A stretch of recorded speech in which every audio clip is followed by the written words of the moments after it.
Eh bien bonjour à tous, j'espère que vous allez bien, on se retrouve aujourd'hui sur Final Fantasy VII Ever Crisis pour faire un tour de l'actualité du jeu, ça y est, on a plus d'informations sur ce qui va arriver ce jeudi pour le début de la deuxième semaine de célébration du demi-anniversaire. Donc je vous mettrai des timecodes en description, écoutez sur ce, on est parti. Déjà bonne semaine à tous, j'ai pas fait de vidéo hier lundi, donc je n'ai pas pu vous souhaiter une très bonne semaine, donc voilà c'est fait, j'espère que votre week-end s'est très bien passé, de mon côté ça a été quand même plutôt tranquille. Allez, let's go, direction les notices, on va commencer avec l'augmentation de level cap des armes. On le savait via la roadmap, j'en ai parlé la semaine dernière, on allait avoir une augmentation du niveau maximum des armes. Je pensais que ça allait être juste une augmentation jusqu'au niveau 100, et bah je me suis trompé, on passe jusqu'au niveau 120. Donc nos armes, elles vont gagner 30 niveaux de plus, donc on va gagner évidemment en statistiques, on aura plus d'attaques, plus de PV, plus de def, tout ça. Donc voilà, alors la def évidemment et les PV c'est sous réserve que les R habilités augmentent. Néanmoins on aura sûrement plus de stats d'attaque sur les armes. Alors avec cette augmentation de cap de niveau, on a des nouveaux niveaux avec des nouveaux matériaux qu'il faudra aller farmer. Donc dans la vidéo qui sont postées ce matin sur Twitter, je vous mettrai le lien de cette vidéo en description, on a cette image là. Donc cette image là ça nous montre les nouveaux matériaux on va devoir aller farmer dans les missions sur les matériaux d'armes pour aller monter nos armes. Donc on voit évidemment des nouveaux génomes et des nouveaux microcubes, et on voit en haut à gauche un nouveau type de mithril. Alors très certainement que les nouveaux microcubes et les nouveaux génomes, ce sera pour passer 90, 100 et 100, 110, donc ces deux paliers là, et que derrière, pour passer 110 à 120, on aura une nouvelle ressource rare, ces nouveaux mithril. Évidemment, pour passer ces armes niveau 120, il faut les armes niveau 90, donc ça va concerner que très peu d'armes actuellement, surtout si vous êtes free-to-play ou low spender et que vous n'achetez pas de pack avec des mithril. On a des armes 90, mais on n'en monte pas non plus toutes les semaines. Des armes 90, donc on va avoir un pool d'armes à monter au moins niveau 110 quand même assez limité.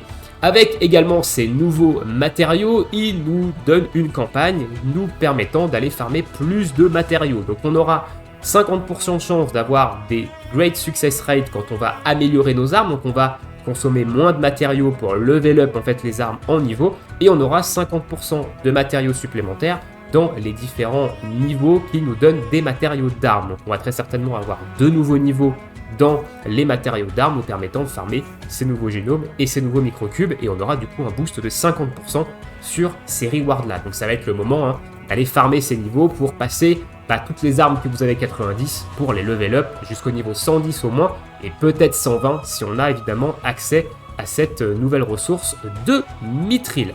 Voilà un petit peu en ce qui concerne le level cap des armes. Donc moi je trouve ça plutôt pas mal, honnêtement je trouve ça plutôt pas mal, ça va nous augmenter nos statistiques, etc. J'attends de voir évidemment l'incidence que ça va avoir, est-ce qu'on va avoir une augmentation sur les R habilités, donc est-ce qu'on va avoir plus de P attaque, plus d'HP, etc. Ce qui serait plutôt pas mal également, mais on verra ça jeudi quand ça sortira. Alors ensuite on va parler évidemment des invocations. On a la confirmation que c'est bien une nouvelle invocation en duo, c'est-à-dire qu'on va avoir un nouveau skill d'invocation qui va invoquer une attaque duo de Ifrit et de Bahamut. Donc ici on nous dit que la double invocation Ifrit et Bahamut va être ajoutée aux invocations et que on faudra progresser en fait dans les missions du pacte pour pouvoir faire un pacte avec cette invocation, donc très certainement une nouvelle entrée dans l'arbre de Gloss, ici, donc le Gloss Summon, et très certainement une nouvelle entrée ici, donc on aura une nouvelle entrée ici, et on aura un nouveau pacte à aller faire, peut-être un nouveau sphérié à monter, etc. Attention, il n'est pas mentionné qu'on aura des nouvelles Summon Quest, ici c'est dans Summon tout court, et Summon c'est ça, c'est les sphériés, il n'est pas mentionné qu'on est dans les solo content, les Summon Quest, qu'on ait une nouvelle invocation ici, donc des nouveaux combats, donc on combattra en fait les deux invocations en même temps. On verra ça évidemment jeudi, mais en tout cas dans la note c'est pas mentionné que on ait un nouveau combat contre ces deux invocations. Voilà, on verra ça encore une fois jeudi. Alors qu'est-ce que j'en pense de ça honnêtement?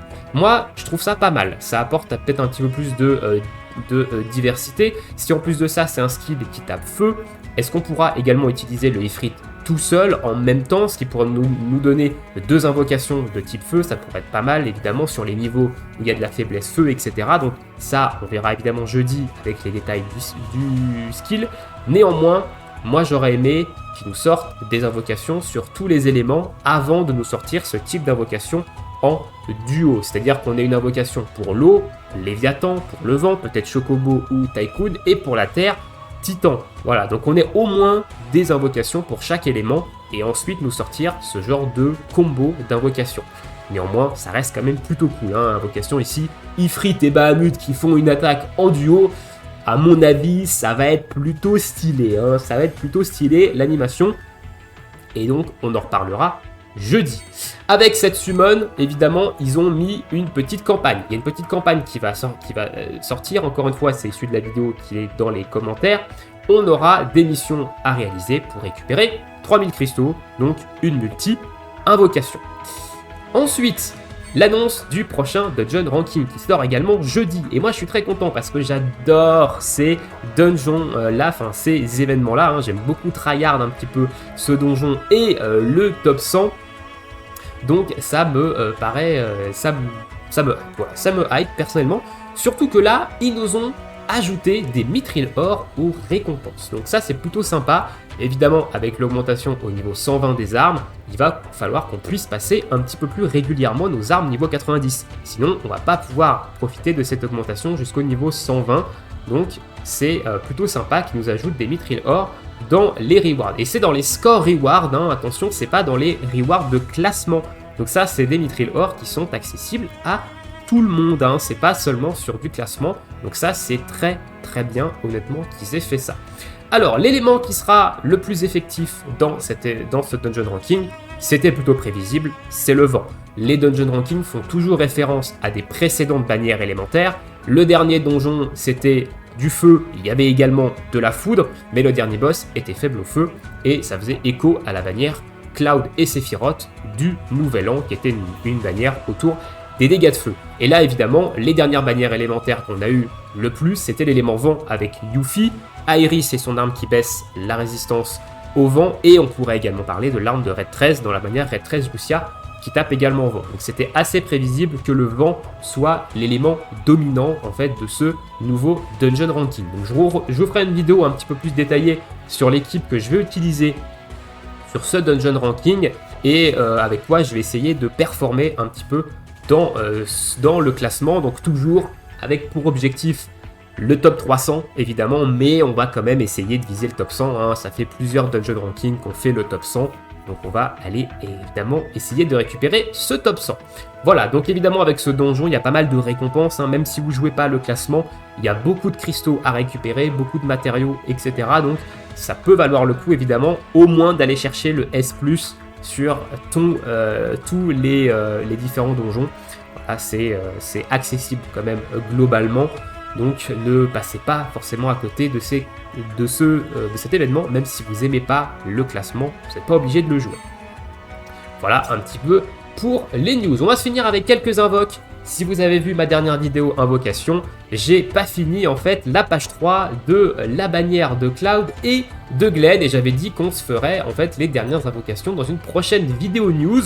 Donc on va se les faire ici. Donc ici il me reste dans les stamps 3 stamps à les récupérer pour finir cette page 3. J'ai changé l'arme de Glenn, de Cloud par l'arme de Glenn, parce que l'arme de Cloud, j'avais de quoi l'obéir. Donc je l'ai une étoile rose, hein, ici, donc je vais plutôt aller récupérer des doublons sur l'arme de Glenn. On va rapidement changer quelque chose dans ma wishlist. Je vais enlever en fait cette arme de Cloud, non, je vais enlever cette arme là, et je vais mettre l'arme qui break le vent, évidemment, sur Aeris. Si je peux la récupérer en 5 étoiles, parce que je n'ai pas 5 étoiles, ça peut être intéressant pour le donjon de classement. Donc j'ai 7200 cristaux, on va faire au maximum évidemment 2 multi, en espérant au moins avoir 1 x 2 et pouvoir finir ces stamps. Si jamais on fait 2 x 1, il y aura une dernière multi dans une prochaine vidéo news, peut-être jeudi, du coup, si on a récupéré ce qu'il faut. Allez, let's go, on invoque, c'est parti. Est-ce qu'on va avoir du 5 étoiles? Est-ce qu'on va avoir de la chance sur les stamps? x1, ce chocobo. Voilà, si vous avez vu ma vidéo invocation, de toute façon, sur cette bannière, hein, le x1, c'était un petit peu mon quotidien sur ces invoques. Donc, pas de costume ici, en espérant au moins avoir du 5 étoiles. Si on pouvait avoir au moins un x2 sur la deuxième invocation, histoire de plier vraiment ça, et d'arrêter la souffrance, hein, d'arrêter ces x1 avec ce saleté de Chocobo, ça serait cool. Allez, drop-moi du 5 étoiles, peut-être l'arme d'Iris, ça serait sympa, honnêtement. Ok, ça bloque en plus de ça. x1 et animation claquée au sol. Alors c'est pas fini, hein. On peut encore avoir un... Eh ben non, ce sera du 9999. Et ce sera que dalle. Donc on se tape x1 et une multi-crado. Sympa, sympa, sympa. Putain, cette bannière, elle m'aura fait souffrir. Elle m'aura fait souffrir. C'est affreux. Allez, un petit x2, s'il vous plaît. Oui, oui, c'est la fin. C'est la délivrance. La délivrance. Donc là, on sait qu'on a un doublon de l'arme, évidemment, de Glenn. J'irai absolument pas faire la page 4. Évidemment, la page X, ça c'est tout. On va s'arrêter là, évidemment, dans cette invocation. Et voilà, ce petit x2, c'est la délivrance. Alors on sait qu'on a un 5 étoiles, hein, on a l'arme de Glenn garantie, donc on va passer l'animation. Est-ce qu'on va avoir plus d'un 5 étoiles? Eh ben non, on a que la garantie, hein, évidemment, pour changer. Donc voilà, un petit doublon, ok. Bon, il y a un gros troll ici, hein, passage en 4 étoiles de l'arme de Iris, c'est du full troll. Voilà, donc maintenant moi je vais économiser gentiment mes petits cristaux. J'invoquerai pas sur la bannière de Zac et de Sephiroth, hein. De toute façon j'avais déjà prévenu que je n'invoquerai pas sur cette bannière, et on attendra un petit peu les bannières qui arriveront après les festivités du demi-anniversaire. Donc on va gentiment économiser nos cristaux, parce que là bah, on est à poil, on est à poil, et s'il y a une dinguerie qui sort après le demi-anniversaire, et bah on sera pas très bien. Voilà. Sur ce, eh bien écoutez, je vous laisse ici. Dis-moi ce que vous pensez de toutes ces petites news dans l'espace commentaire. Et nous, on se retrouve au maximum jeudi pour du Final Fantasy VII Ever Crisis, pour parler des nouveautés, pour reparler en fait un petit peu plus en détail de tout ce qu'on a parlé dans cette vidéo. Et cet après-midi, on se retrouve pour du Pokémon Master. Je vous oublie pas, hein, les abonnés Pokémon Master, pour le nouveau combat ultime contre Connor. Voilà, je vous laisse ici. Je vous souhaite une très bonne journée, une très bonne soirée, bon jeu, et à bientôt. Ciao, ciao!